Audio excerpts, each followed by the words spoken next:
counterplay for it. White's king has never been in danger this entire game. I love you calling out my tunnel vision there.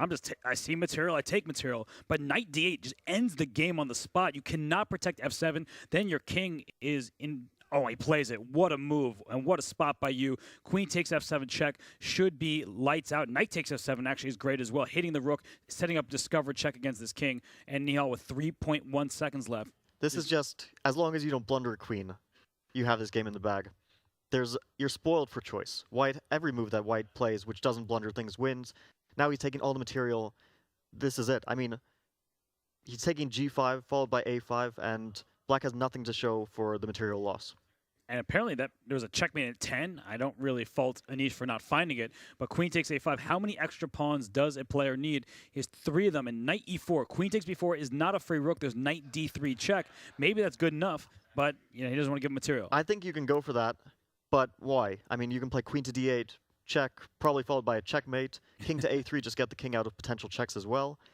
Yeah, this doesn't look like there is much hope, especially since Anish still has an abundance of time on his clock. Well, Anish is just playing with precision. Every single move, queen d7 check, might just pick up this knight e4, because if the king goes to f8 or f6, queen f5 is check. And where else is your king going? To g8? I don't think so. Instead, he sprints the pawn towards the other side. 1 second left for Nihal Sarin. Will he even get the next couple moves off? He does. We know he's a bullet beast.